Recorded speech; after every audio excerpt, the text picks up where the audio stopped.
오늘 제목이 형식보다 본질이 더 중요합니다. 좀 제목이 긴데요. 우리들이 살고 있는 이 세상에는 소수가 사는 것이 아니고 아주 많은 다수가 살고 있기 때문에 정말 어떤 형식도 필요하고 또 제도가 절대적으로 필요합니다. 만약에 형식과 제도가 없다면, 그런 것이 세워지지 않는다면 이 세상은 무질서하고 아주 혼란스러운 세상이 될 수밖에 없을 것입니다. 그렇기 때문에 다수가 살고 있는 이 세상에는 지켜야 할 형식도 그리고 또 제도, 이런 것들이 절대적으로 필요하다고 생각이 되어집니다. 근데 우리에게 더 필요한 것은 여러 가지 형식도 필요하고 제도도 필요하지만 그러한 여러 가지 것들 중에서 어느 것이 더 중요한지, 어느 것이 더 중요한지를 바로 구별할 줄 아는 그런 지혜가 우리에게 절대로 필요합니다. 만약에 어느 것이 더 중요한지 구별할 수 있는 지혜가 우리에게 없다면요, 항상 우리는 내 입장에서 짧은 지식과 경험에 의존해서 내 생각을 고집하고 앞세울 수밖에 없을 것입니다. 똑같은 상황에서도 입장에 따라서 서로 생각하는 것이, 판단하고 평가하는 것이 다른 경우들이 참 많이 있습니다. 어떤 집에서 있었던 일을 잠깐 소개를 하자면, 아마 배경이 시골인 것 같습니다. 80이 넘은 그 아버지하고 그리고 50이 넘은 아들 둘이 이렇게 말 위에 앉아서 밖을 내다보고 있었습니다. 여러 가지 이야기를 나누고 있었겠죠. 그런데 그러다가 그렇게 대화를 나누고 있는데 그 밖에 어떤 전기줄에 제비가 한 마리 이렇게 날라와 날라와서 앉는 모습을 보게 됩니다. 그 모습을 바라본 그 80이 넘은 아버지가 50이 넘은 아들에게 묻습니다. 저게 뭐냐? 그 질문을, 아버지의 질문을 들은 아들이 대답합니다. 아버지, 제비예요. 아주 공손하게 대답을 합니다. 근데 조금 있다가 아버지가 다시 묻는 거예요. 저게 뭐냐? 아들이 대답합니다. 아버지, 제비라니까요. 근데 그치지 않고 또 조금 있다가 세 번째 또 질문을 해요. 저게 뭐냐? 이때 아들은 좀 짜증을 냅니다. 아니 아버지, 저거 제비라고 말했잖아요. 근데 그것으로 그치지 않고 또 한참 있다가 아버지가 또다시 질문을 합니다. 똑같은. 이제 네 번째입니다. 저게 뭐냐? 그때 아들은 화를 냅니다. 아버지, 제비라고 내가 말했잖아요. 벌써 몇 번째예요. 첫 번째 아버지가 질문했을 때는 아주 친절하게 아버지 제비예요, 이렇게 다정하게 대답을 했었는데, 똑같은 질문이 두 번째, 세 번째, 네 번째 반복되니까 나중에는 짜증을 내다가 화를 내는 그런 모습을 봅니다. 어느 정도 시간이 지났어요. 80이 넘은 아버지니까, 노인네니까 활동하기에 굉장히 불편할 텐데 힘들게 일어서가지고 방으로 들어가십니다. 그러다가 조금 있다가 이렇게 손에 뭘 들고 나오시는데, 그것이 뭐냐면 그 아들이, 지금 50 넘은 아들이 3살 때 아버지가 쓴 일기장이었어요. 일기장은 50년 이렇게 지났으니까 굉장히 겉은 낡았고 찢어진 듯했고, 그런데 이렇게 아버지가 뒤적뒤적하더니 한 곳을 이렇게 펼쳐서 아들에게 읽게 합니다. 아들은 아버지가 건네준 그 일기장을 이렇게 들여다보면서 아버지가 읽으라고 하니까 읽기 시작합니다. 아버지가 쓴 일기장 내용에는 이렇게 적혀 있었습니다. 오늘은 제비 한 마리가 처마 밑에 날아와 앉았다. 어린 아들은 저게 뭐야? 하고 물었다. 나는 제비라고 대답해 주었다. 그런데 아들은 연거푸 20번이나 똑같이 물었다. 그때마다 아들을 안아주면서 끝까지 다정하게 답을 해주었다. 제비라고 같은 답을 20번이나 해도 나는 즐거웠다. 새로운 것에 관심을 가지고 물어보는 아들이 너무너무 사랑스러웠다. 이 내용을 들으시면서 여러분은 무엇을 느끼십니까? 아들은 첫 번째 질문을 받았을 때는 아버지 제비예요 라고 다정하게 얘기했지만, 두 번, 세 번, 네 번째 반복될 때 똑같은 질문이 반복될 때 나중에는 화를 냈어요. 짜증을 내고 화를 냈어요. 근데 그 아들이 3살 때 똑같은 상황인데 아버지가 기록한 일기장에 보니까 자기는 똑같은 질문을 20번이나 했다는 거예요. 그런데도 아버지는 그 20번이나 똑같은 질문을 하는 아들이 밉지가 않고 짜증스럽지가 않고 너무너무 새로운 것에 대한 기대를 갖는 그 아들의 모습이 너무너무 사랑스럽다고 이렇게 표현을 하고 있습니다. 똑같은 제비를 바라보고 질문을 던지는 상황이지만 지금 50이 넘은 아들이 반응하는 내용과 그리고 그 아들이 3살 때 질문을 받고 아버지가 반응했던 내용은 굉장히 차이가 나는 것을 발견할 수가 있습니다. 과연 무엇이 그런 차이가 있게 만들었겠습니까? 사랑하는 정도예요. 아들이 아버지를 사랑하는 것과 아버지가 아들을 사랑하는 것과 그렇게 차이가 있구나. 똑같은 상황임에도 그런 것을 우리가 느낄 수가 있습니다.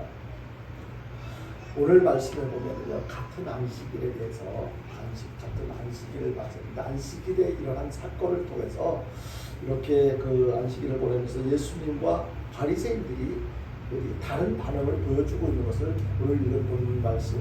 그러니까 마가복음 2장 23절이야 3장 6절 사이에서 그 두 가지 내용을 가지고 우리에게 설명을 해주고 있습니다. 똑같은 안식일이에요. 같은 안식일인데 예수님이 안식일을 바라보는 것과 바리새인들이 안식일을 접하는 것과 굉장히 그 차이가 있어요.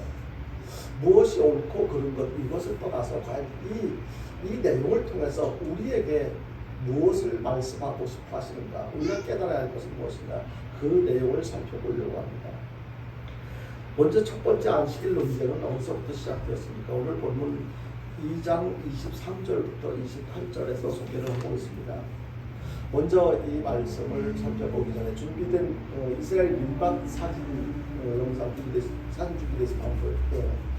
이 사진에 보시면 이제 이스라엘 민박 사이를 길을 내고 예수님과 제자들이 걸어가는 장면이거든요. 근데 이 안식일 논쟁은 예수님과 제자들이 안식일 민박 사이로 걸어갈 때 시작이 되었습니다. 여러분이 보고 계시는 이 밀밭은 이스라엘의 어느 밀밭인데요.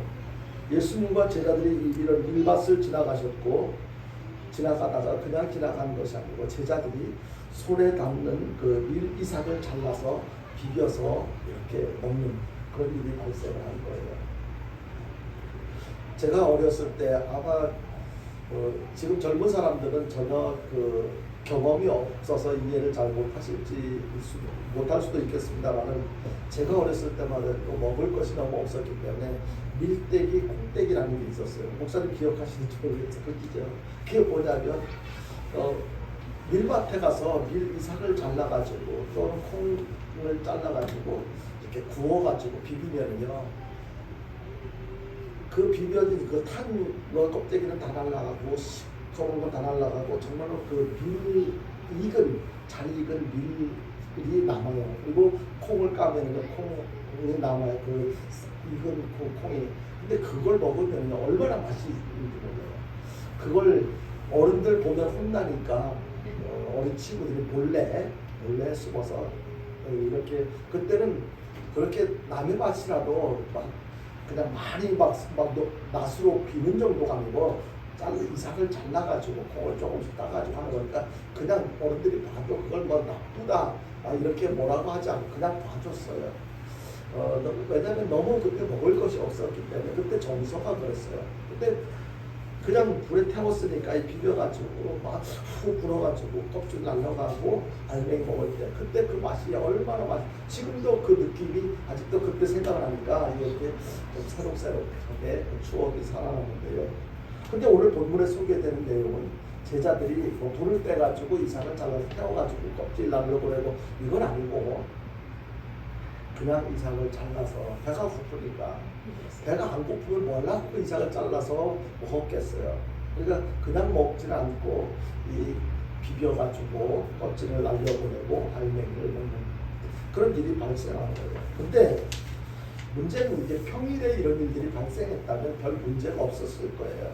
왜냐하면 제가 어렸을 때 밀떼기, 콩떼기를 해먹었을 때도 크게 문제로 삼지 않았었던 것처럼 이때 당시도 별로 사람들이 그것이 죄다 이렇게 지적을 하지 않았어요. 문제를 삼지 않았어요. 성경에서 보면은요, 이때 당시 이렇게 밀이삭을 잘라먹거나 일부러 이렇게 추수를 할 때 보면 없는 사람들이 주워갈 수 있도록 밀이삭을 일부러 남겨 떨궈놓고 가기도 했어요. 그래서 평일에 이런 일이 발생했다면 아무런 문제도 안 됐을 텐데, 문제는 안식일에 이런 일이 발생한 것, 이것이 문제였었던 거예요.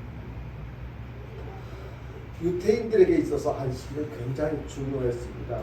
왜냐하면 이 안식일은 할례와 더불어서 이 유대인들의 정체성을 보여주는 것, 그런 것이었어요. 그러니까 얼마나 중요한지 이 정체성이라는 게 뭡니까? 바로 변하지 않는 이 존재의 본질을 깨닫는 성질을 정체성이라고 하잖아요.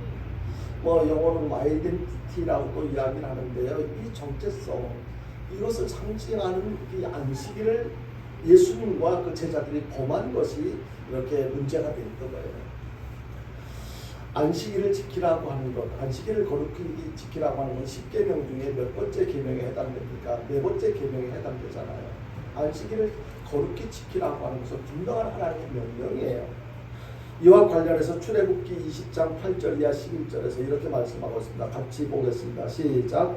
안식일을 기억하여 거룩하게 지키라. 엿새 동안 힘써 내 모든 일을 행할 것이나 일곱째 날은 내 하나님 여호와의 안식일즉 너나 내 아들이나 내 딸이나 내 남종이나 내 여종이나 내 가축이나 내 문 안에 머무는 객이라도 아무 일도 하지 말라. 이는 엿새 동안에 나 여호와가 하늘과 땅과 바다와 그 가운데 모든 것을 만들고 일곱째 날에 쉬었습니다. 그러므로 나 여호와가 안식일을 복되게 하여 그날을 거룩하게 하였느니라. 분명히 제4계명은 안식일을 기억해서 거룩하게 지키라고 그렇게 말씀하고 있습니다. 세부적으로 안식일에 이렇게 누가 이렇게 지키라고까지 말씀하고 있어요. 가족도 지키고 집에 찾아온 손님도 지키고 심지어는 종과 머슴과 그리고 가축들까지도 이렇게 안식일을 지켜야 한다는 것을 말씀하고 있습니다.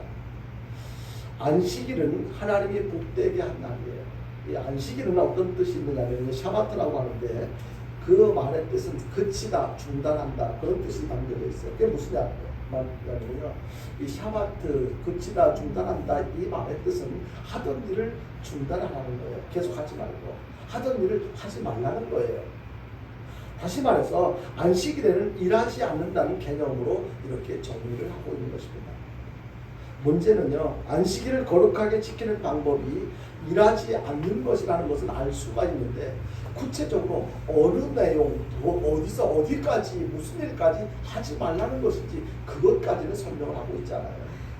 그래서 사람들 입장에서는 그렇잖아요. 이건 해야 되나, 이건 해도 되나 안 되나, 그런 것을 생각할 수가 있을 거예요. 궁금하게 생각할 수가 있을 거예요. 그런데 성경에서는 구체적으로 무슨 일은 하지 말고 무슨 일까지는 해도 되고 이렇게 설명은 안 돼 있으니까 궁금한데 막연하기도 한데, 근데 종교 지도자들 가운데에 그 구조로 이렇게 지켜야 할 것을 안식일에 해서는 안 되는 것을 39가지를 정해가지고 전해져 내려오는 것이 있었어요. 이것이 성경에 기록되어져 있지 않기 때문에 정확한지 어떤지는 잘 모르겠지만 어떤 내용들이냐면 이 39가지를 다 말씀드릴 수는 없는데 어떤 것들이 있는지 몇 가지만 소개를 하자면 씨 뿌리는 거 하지 마라, 밭갈기 하지 마라, 수확하지 말라, 곡식판 묵기하지 말라, 타작하지 마라, 키질하지 마라, 건물 부수는 거 하지 말라, 새로 짓지 말라, 이런 등등 39가지 하지 말라는 것을 구체적으로 설명을 하고 있어요. 그런데 이 금지된 항목을 쭉 이렇게 살펴보다 보면은 참 너무 의아스럽기도 하고, 아니 어떻게 이런 것까지도 이렇게 생각되는 부분들이 있어요. 근데 좀 연세 드신 분들은 기억나시겠지만 우리들 어릴 때 신앙생활 처음 하면서 배울 때도 이와 비슷한 내용들이 있었어요. 예를 들자면 주일날 교회 갈 때는 아무 옷이나 입지 말고 가장 깨끗하고 좋은 옷을 이렇게 준비했다가 입어라. 또 교회 가기 전에 미리 깨끗하게 목욕을 하고 가라. 그리고 헌금을 드릴 때는 가장 깨끗한 돈으로 이렇게 준비를 하고, 만약에 돈이 구겨졌으면 다른 위로 다녀가지고 가란다고 합니다. 그리고 주일이 되면은요 절대로 뭐 뭘 사 먹거나 돈 쓰는 안 된다. 어디 가서 식당에도 가면 안 돼요. 그래서 뭐 주일날 그 전에는 그 식당에 거의 안 갔어요.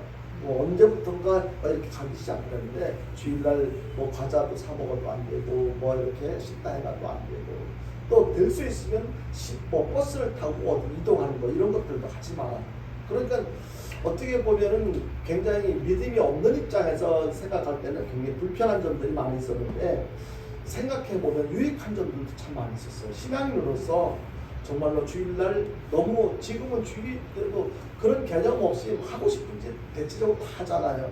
저는 깜짝 놀란 게 그렇게 교회에서 특히 저는 고순에서 신앙생활을 했기 때문에 굉장히 보수적인 면이 강했었는데 그 장로님 어느 식당에 갔는데 그 장로님이 그 식당 저쪽 자리에 앉아 계신 거예요. 아니 나는 믿음이 좀 없어가지고 이렇게 가족들하고 이렇게 왔지만 장로님도 저기서 그렇게 항상 교회에서 볼 때는 아주 그냥 막 이렇게 엄숙하고 또 막 아주 거룩하게 이렇게 하시던 분인데 저쪽에 앉아서 막 이렇게 고기를 막 이렇게 쓸고 이러는 거 보니까 깜짝 놀라서 저럴 수도 있나? 그만큼 이상하게 생각되어질 만큼 이제 그렇게 생각했었는데 지금 이제 보편화가 되어졌어요. 그냥 주일날도 같이 친목회도 하고 식당에 가서 음식도 먹고. 근데 어떤 게 잘못인지 어디서 어디까지 해야 되는지 잘 우리가 알 수가 없잖아요. 그래서 안식일을 거룩히 지키라는 것에 대해서 각각 생각이 다를 수도 있을 거예요. 그래서 오늘 말씀을 통해서 안식일에 대해서 우리가 어떤 생각을 가져야 되는가, 바리새인들이 보는 안식일과 예수님께서 보신 안식일과 어떤 차이가 있는가, 이런 것을 통해서 올바른 어떤 주일 성수에 대해서 올바른 신앙관을 갖고 생활하는 것이 신앙하는 것이 필요하겠다 싶어서 이제 말씀을 준비하게 됐습니다. 이런 내용을 근거로 해서 안식일에 해서는 안 되는 이런 그 규정, 금지 규정 39가지 내용을 바리새인들이 알고 있었단 말이에요. 그런 내용을 알고 있었던 이 바리새인들이 볼 때는 예수님과 예수님의 제자들이 지금 하는 짓을 보니까 진짜 안식일을 범하는 그런 모습이 보이잖아요. 그러니까 당연히 지적할 수밖에 없었죠. 어떤 내용이었습니까? 1 이상을 잘랐어요. 그것은 무엇에 해당되냐면 추수한 거에 대해서 분명히 안식일을 거룩히 지켜야 한다는 해서는 안 될 금지항목 39가지 중에는 뭐가 있느냐면요, 수확을 해서는 안 되는 거예요. 그런데 지금 수확을 한 거예요. 이삭을 잘랐다는 거죠. 그리고 비볐다는 건 타작을 한 거예요. 이 타작, 그리고 또 그 타작을 하고 껍질을 불어내 후 부는 거는 이거 키질을 한 거예요. 이런 거 하지 못하도록 되어 있단 말이에요. 그런데 예수님의 제자들이 그 한 짓을 분명히 율법을 어긴 것이 된 거예요. 그것을 지적하고 있는 거예요. 그리고 본문 23절에 보니까 길을 열며 그렇게 이제 말씀하고 있는데, 길을 연다는 것은 그때 당시 아무나 길을 열 수가 없었어요. 길을 여는 것은 일반 사이로 길을 지나갈 때 길을 열었다는 것은 그때 당시 아무나 길을 열 수 없었던 것이 왕만 길을 열 수 있는 특권을 가지고 있었거든요. 근데 예수님이 길을 열어서 제자들과 함께 가셨다는 것은 예수님이 만왕의 왕이시라는 것을 증거로 보여주고 있는 장면이기도 합니다. 어쨌든 이런 것을 가지고 바리새인들이 예수님께 시비를 걸어온 거예요. 24절 우리 다시 같이 한번 보겠습니다. 24절 말씀입니다. 같이 봅니다. 시작. 바리새인들이 예수께 말하되 보시오, 저들이 어찌하여 하지 못할 일을 하나이까.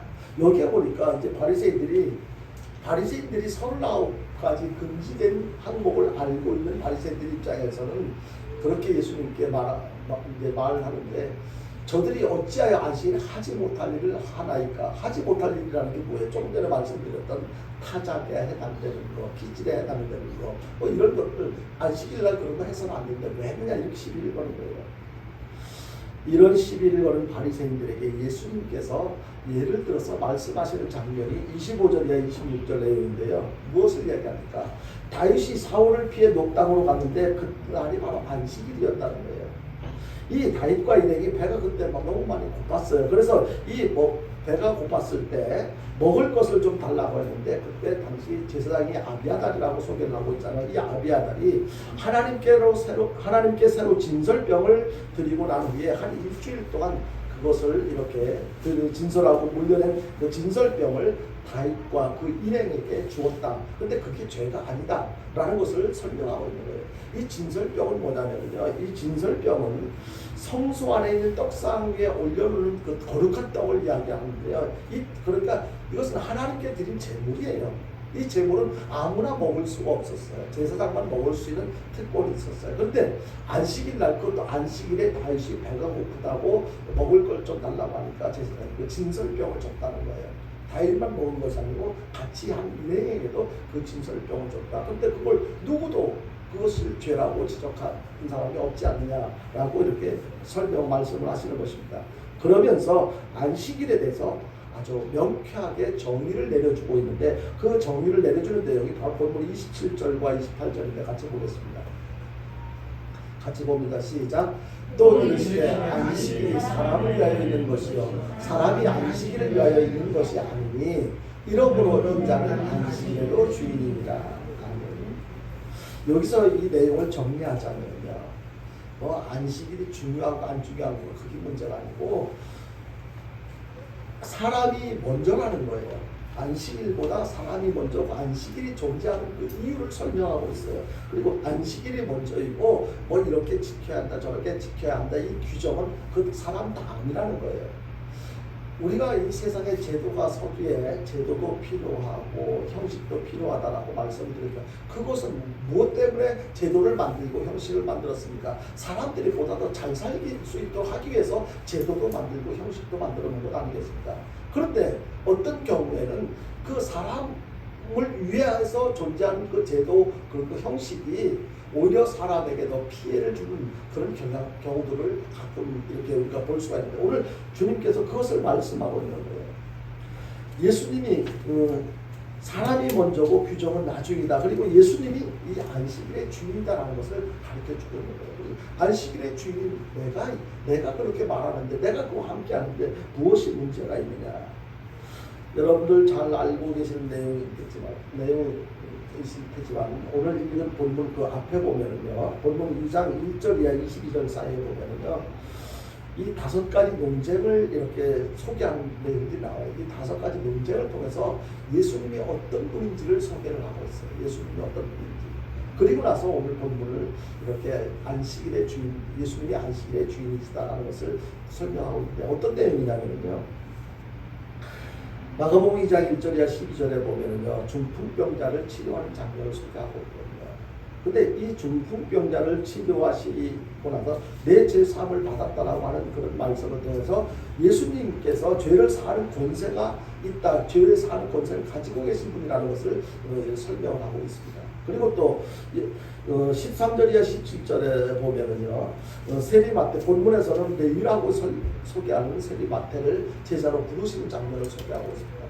이것을 통해서 어떻게 죄인을 부르시지, 그 내용을 통해서 무엇을 깨닫게 하냐면요, 예수님께서 죄인을 부르러 오셨다는 것을 깨닫게 된 것입니다.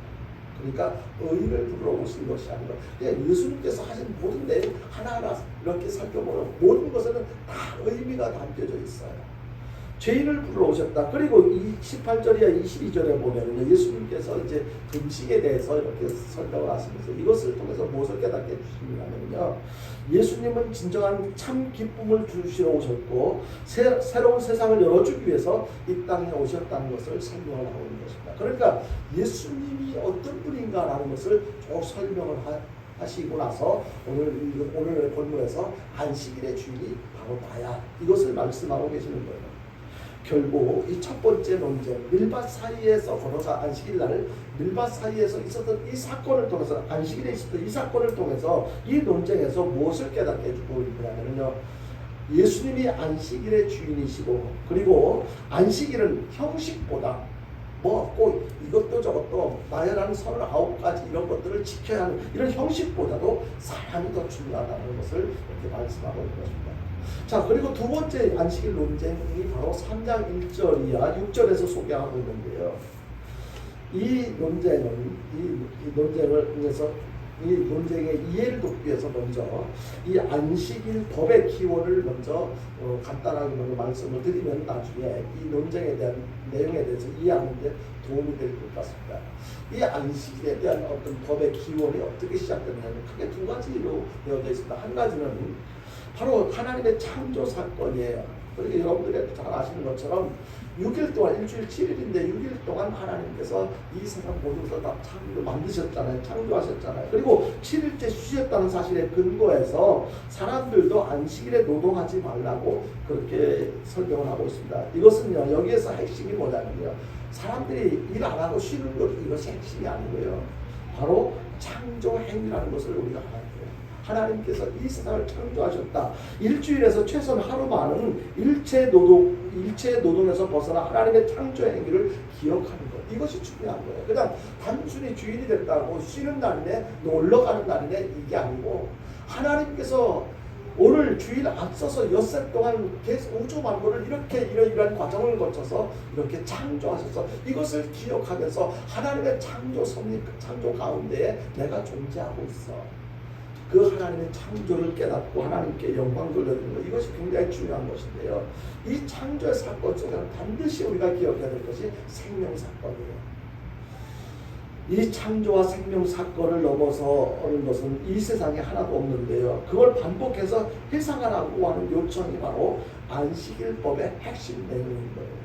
근데 많은 대부분의 사람들은 안식일 하면 그냥 쉬는 날, 하나님께서 엿새 동안 창조 다 이것저것 만드시고 쉬었으니까 우리도 쉬는 것, 쉬는 것에만 초점을 맞추고 쉬는 것으로만 이해하는 그런 경우들이 많이 있었잖아요. 그런데 우리가 단순히 쉬는 것으로 그치지 말고 하나님의 창조의 사건, 이것을 기억하는 것, 하나님의 자녀들을 그래야 된다는 거예요. 두 번째 사건은요, 출애굽 사건인데요. 하나님의 애굽에서 노예 생활을 하고 있던 이스라엘 백성 히브리인들을 바로의 억압으로부터 이렇게 해방시킨 사건을 기억하는 날이 바로 이 안식일인데요. 여기서 핵심이라고 할 수 있는 것은 바로 해방과 자유예요.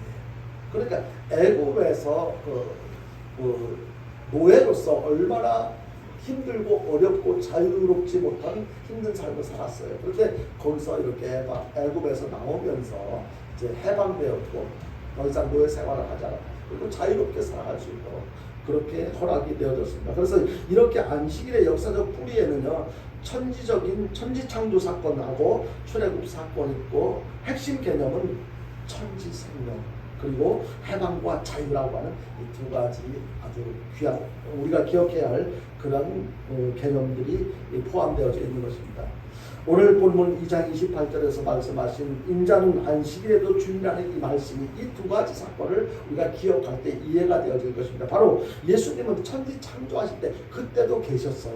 그렇죠? 그리고 예수님이 출애굽 구원 사역을 하실 때도 그때도 계셨고, 앞으로 구원 사역을 완성하실 때도 예수님이 계셔서 중심 되셔서 이루실 것이라는 말이에요.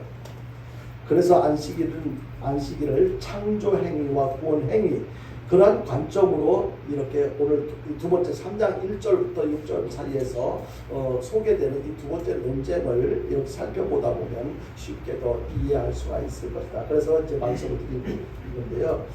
본문 3장 1절이야 6절에서 소개하는 안식일의 두 번째 논쟁이 어떤 내용입니까? 예수님께서 다른 안식일에 해당으로 가셨어요. 해당에 가셨는데 해당에는 한쪽 손 많은 사람이 있었다고 소개를 하고 있어요. 그것이 오른손인지 왼손인지 그건 잘 모르겠어요. 그냥 한쪽 손이 많은 사람. 우리가 생각할 때 손은 두 개가 있을 때 필요로 하고 싶은 일들, 해야 할 일들을 능률 있게 효과적으로 할 수가 있는데, 한쪽 손에 장애가 있다면 얼마나 불편하겠어요. 효과적으로, 결과적으로도 굉장히 안 좋을 거예요. 그런데 그런 사람이 성전 안에 있는 것을 보게 될 거예요. 성경에서는 구체적으로 이 사람이 어떤 직업이고 어떤 상태인지를 설명하고 있지는 않지만, 성경을 연구한 그때 당시의 어떤 신학자들이나 주변 사람들의 연구한 그 자료에 의하면요, 이 한쪽 손 많은 사람은 돌을 다루면서 일을 하는 석공이었을 것이다. 그렇게 이야기를 하고 있고요. 오른손이 말랐을 것이다. 제가 조금 전에 오른손인지 왼손인지 성경에서는 이야기를 하고 있지 않기 때문에 정확하게 모른다고 말씀하셨는데, 드렸는데 그 신학자들에 의하면 성공이었을 것이고 오른손이 말랐을 것이다. 그렇게 구체적으로 설명을 하고 있습니다. 근데요, 이것은 단순히 이 사람이 한쪽 손에 문제가 있어서 장애인이 됐네, 장애인이다, 아니면 비장애인이다, 그것을 이야기하는 것으로 그칠 어떤 내용이 아니고 좀 더 깊이 들어가 보면요, 오른손이 말랐어요. 오른손에 문제가 생겼어요. 그렇다면 이것은요, 이 사람의 생계와 문제가 있는 거예요. 자기 혼자만의 문제가 아니고 가족들의 생계와도 직결되는 문제란 말이에요. 너무너무 중요한 거예요. 사람들이 볼 때는 아, 저 사람 장애인이구나 이렇게 생각하고 그칠 수도 있지만 이 사람의 입장에서는 굉장히 어떤 중요한 문제란 말이에요. 그러니까 얼마나 심각한 문제겠어요. 그래서 예수님은 그를 보면서 장애인으로서 참 안됐다, 안타깝다 그렇게 측은하게만 보시는 것으로 그친 것이 아니고 그의 본질적인 내면 속 깊이 감추어진 그런 상처, 마음의 상처까지도 예수님께서는 보시게 된 거예요. 물론 그곳에는 예수님과 제자들만 있었던 것이 아니고 어떻게 해서든지 예수님을 구실을 만들어서 예수님을 잡아 죽이려고 잡아가려고 하는 그 바리새인들도 아주 눈을 부릅뜨고 무슨 문제 트집 잡을 만한 것이 없나 살피고 있었던 그런 상황이었어요. 근데 그때 그를 보면서 예수님은 보란듯이 그 주변에 그런 많은 사람들이 또 지켜보고 있는 가운데 예수님께서 한편 손 마른 사람을 해당 중앙에 일어서라고 그렇게 요구를 하십니다.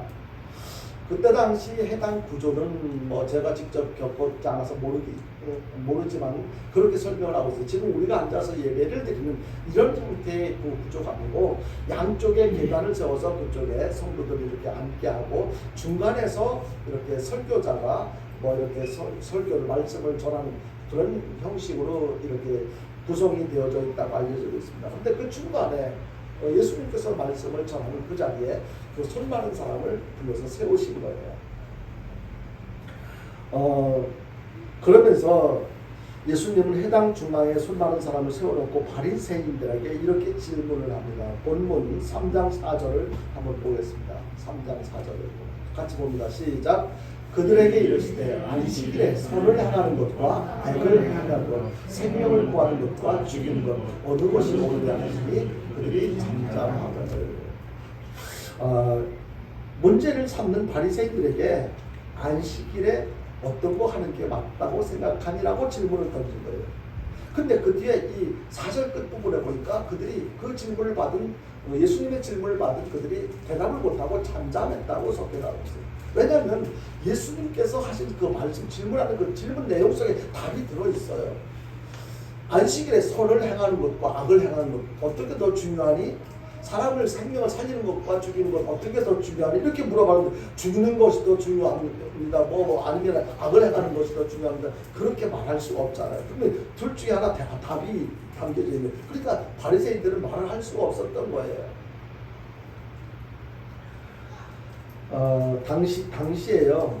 그 안식일에 의학적인 배려하는 내용들이 있었어요. 의학적으로 어떠한 경우에는 그냥 그렇게 하도록 이렇게 배려되어진 경우가 있었는데 어떤 일들이 있었냐면요. 여인이 아기를 출산할 때 갑자기 안식일 날 이렇게 아이들이 엄마 뱃속에서 나올 때 오늘은 안식일이니까 쉬었다가 내일 나올게 초산이 나면 우리는 그럴 수 있잖아요. 우리는 뭐 상을 나갔을 때 주일날 어떤 그 장례를 치를 수 없는 상황이면 하루 더 걸러서 뭐 월요일날 한다든지 이렇게 할 수 있는데 엄마 뱃속에 있다 나오는 아이는 그럴 수가 없잖아요. 그렇게 안 하잖아요. 그래서 주일날 안식일에 아기가 태어날 때 그때는 허용을 했다는 거예요. 또 음식을 먹는데 식도에 문제가 있을 때는 허용을 했다는 거예요. 식도와는 그러니까 사람이 숨을 쉬고 음식을 먹을 때 넘어가는 만약에 뭐 그게 거기에 뭐 걸렸다는 문제라서 생명을 잃어버리는 어떤 위기 상황이 발생했다는 그럴 때는 그냥 안식일에도 음식을 먹으니까 그럴 수가 있는데 그런 경우가 발생할 때 그럴 때는 괜찮다는 거예요. 만약에 사람들이 앉았다가 안식일에 벽이 무너져서 그 벽 밑에 사람이 깔렸어요. 어디까지 그것이 허용이 그것을 확인하고 그 후속 처리하는 게 가능하냐면 벽에 깔린 그 짐에 깔린 밑에 있는 사람이 살았는지 죽었는지 확인을 하는 거. 그냥 그 돌을 치우고 그 짐을 치우고 그 사람이 살았는지 죽었는지 확인하는 거. 이건 가능하다는 거예요. 근데 확인해 보니까 아직 살았다면은 살릴 수 있도록 조치를 취하는 것까지는 그거 가능한데 확인해 보니까 죽었어. 그것은 그 다음 날까지 그 시체를 그대로 내버려둬야 된다. 그럼 그만큼 이 안식일에 허용되어지는 것과 허용되지 않는 것이 이렇게 구분되어져 있었는데요.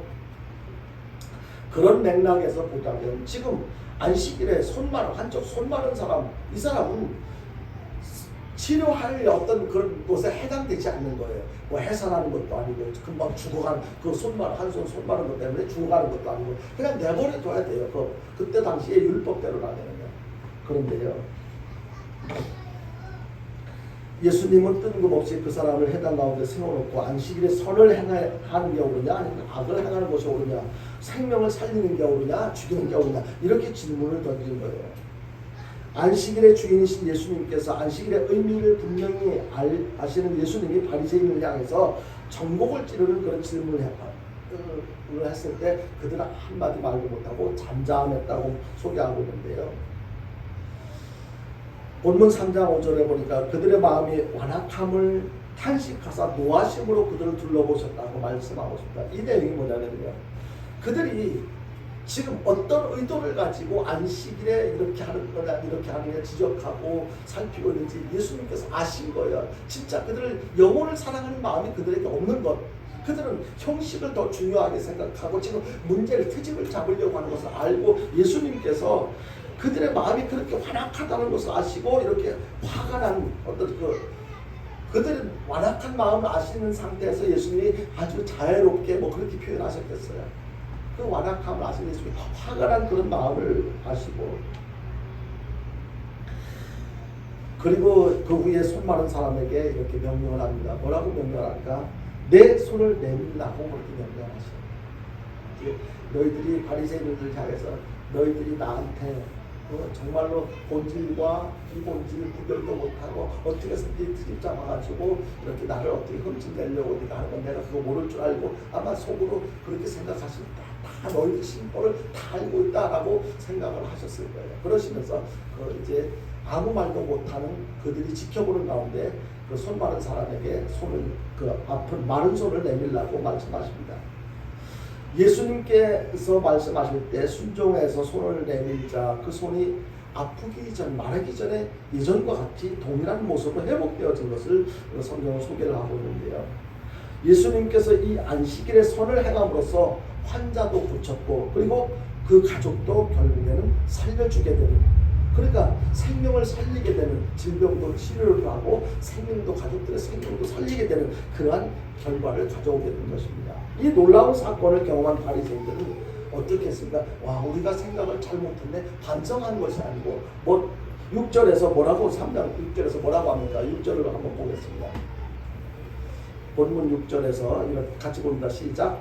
바리새인들이 나가서 곧 헤롯당과 함께 어떻게 하여 예수를 죽일까 의논하니라. 그러니까 그 모습을 보고 그들의 마음속에는요 옳고 그른 걸 분별해서 내가 뭘 배우겠다 내가 잘못했구나 이것을 깨닫고 뉘우치고 새롭게 변화되어지려고 하는 어떤 그런 의지는 손톱만치도 안 보이고 처음부터 예수님을 어떻게 해서든지 이렇게 부실을 잡아가려고 죽이려고 그렇게 생각했기 때문에 이 사건을 통해서 선과 생명의 사건을 경험하고도 그들은 헤롯 당과 이렇게 작당해서 예수님을 어떻게 하면 죽일 수가 있을까 하고 그렇게 의논하고 나가는 장면으로 오늘 3장 6절까지 본문은 그렇게 소개를 끝내고 있습니다. 이 두 가지 안식일에 관한 논쟁의 사건을 마무리를 하고 있는데요. 이러한 안식일 사건의 논쟁을 통해서 적어도 우리는 세 가지를 깨달을 수가 있습니다. 첫 번째는요. 안식일의 주인은 예수님입니다. 이미 우리는 알고 있었지요. 알고 있었지만 거기에 대해서 어떤 과정을 거쳐서 어떤 의미를 담고서 예수님이 안식일의 주인이라는 것을 우리가 다 알고 있었다. 안식일의 주인은 예수님이다라는 것을 다시 한번 확인할 수가 있고 두 번째는요. 안식일은 사람을 위해서 있는 것이다. 그러니까 그 사람도 여기서 누구누구 구별해서 이렇게 정하지 않고 하나님이 모든 사람이 다 구원받기를 원하시니까 모든 사람을 위해서 안식일이 주어진 것이다. 그리고 세 번째 안식일에는 선한 일과 생명을 살리는 일을 위해서 살아가야 될 것이다. 사용하며 그런 일을 하면서 살아가야 될 것이다 라는 것을 깨닫게 되는 거죠. 이것은 누구 한 사람의 어떤 신학자의 주장이 아니고 예수님께서 이 안식일날 있었던 두 가지의 논쟁을 통해서 이것을 깨닫게 해주고 있는 것입니다. 그래서 우리들의 입장에서는 이제 네가 오늘 거룩한 주일인데 너는 왜 그렇게 하니? 너는 거룩한 주일인데 왜 그것도 안 하니? 이렇게 지적하고 지탄하고 또 이렇게 할 것이 아니고 이 안식일에 대한 의미를 바로 알고 정말로 주일을 거룩하게 지키는 것, 지키며 살아가는 것, 이것이 참 중요한데 이것을 이제 우리들에게 적용해 볼 필요가 있어요. 이러한 내용을 우리에게 적용해 보자면 이제 구약 시대 때 안식일이 신약 시대에 오면서 자연스럽게 주일로 바뀌어졌잖아요. 유대교에서 나온 우리 기독교는 예수님께서 부활하신 주일을 한 주일 중에 특별한 날로 지키고 있는데요. 왜 그러냐면 바로 주일의 구원 사역을 완성하셨기 때문이라는 것을 우리가 알고 있습니다. 예수님께서 금요일 날 십자가에 달려 죽으시고 주일 날 이렇게 다시 부활하신 사건, 그것을 통해서 이제 우리가 그 구원 사역을 예수님께서 완성하셨는데 이 날이 특별한 날이다, 주님의 날이다, 그것을 인정하고 우리가 주일을 거룩하게 지키며 살아가고 있는 것 아니겠습니까? 그래서 보통 주일 성수에 대해서 주님의 날을 거룩하게 지키는 것이라고 그렇게 주장을 하고 있는데요. 여기서 우리가 기억해야 될 것은요, 주일이 안식일이 사람을 위해서 있는 것이라고 해서 아무렇게나 세상 사람들이 사는 것처럼 그렇게 살라고 하는 것이 아니에요. 이 안식일, 거룩한 주일을 거룩하게, 주일을 성수를 하기 위해서 우리가 해야 할 일들이 있어요. 그것이 뭐냐면요, 바로 예배를 잘 드리는 거예요.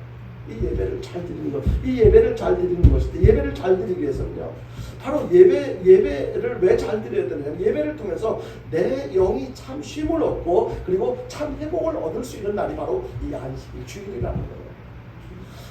예배를 통해서 하나님께 영광이 되는 것 당연한 일이지만 하나님께 영광 되기만 하는 것이 아니라 우리에게도 치료, 회복, 건강이 잃었던 건강이 약해진, 잘못되어진 건강이 회복되어짐이 필요해요. 쉼이 필요해요. 그래서 이러한 것들을 생각할 때 이 주일을 잘 지키는 것은 우리에게 절대적으로 유익한 것이다 라는 것을 기억해야 될 것입니다. 특히 이 주일에 우리가 드리는 예배를 우리 쉽게 우리의 입장에서 생각해 본다면, 우리가 옷이 더러워졌으면 어떻게 해요? 세탁을 하잖아요. 빨래를 하잖아요. 몸이 더러워졌을 때 목욕을 하잖아요. 마찬가지로 이 예배를 통해서 우리는 영혼을 빨래하는 거예요. 내 영혼, 더럽혀진 죄악으로 물들어 있는 어떤 영혼을 거룩하게 하나님 앞에 회개하는 거예요. 예배를 시작할 때 우리 하나님 앞에 회개하잖아요. 내 더럽혀진 죄악으로 더럽혀진 내 영혼을 회개를 통해서 다시 깨끗한 모습으로 회복시키는 과정을 갖는 거예요. 그리고 청소를 하는데요, 여기저기 이런 내가 생각으로 아니면 행동을 통해서, 말을 통해서 잘못한 여러 가지 내용들이 있잖아요. 이런 것들을 청소하는 거예요. 내 몸과 마음속에 이것저것 더럽혀진 것을, 지저분한 것을 청소하는 거예요. 이런 의미에서 하나님과 우리 사이에, 인간과 인간 사이에 더러워진 부분을 청소함으로써 하나님과의 관계가 더욱 가까워지고 우리의 건강이 회복되는 것이 바로 예배다라고 우리는 생각을 할 수가 있는 것입니다. 그래서 예배는요, 정해진 한 시간 그냥 참석했다, 순서에 따라서 찬송 부르고 기도하고 말씀 듣고 축도 받고 그냥 가는 것, 단순하게 그런 의미로만 생각해서 되는 것이 아니고 예배가 그런 깊은 의미가 있구나, 안식일을 거룩하게 지키는 것, 주일을 거룩하게 지키는 것, 이것이 그렇게 중요한 건데 그 중에서 예배를 잘 드리는 것이 그렇게 중요하구나.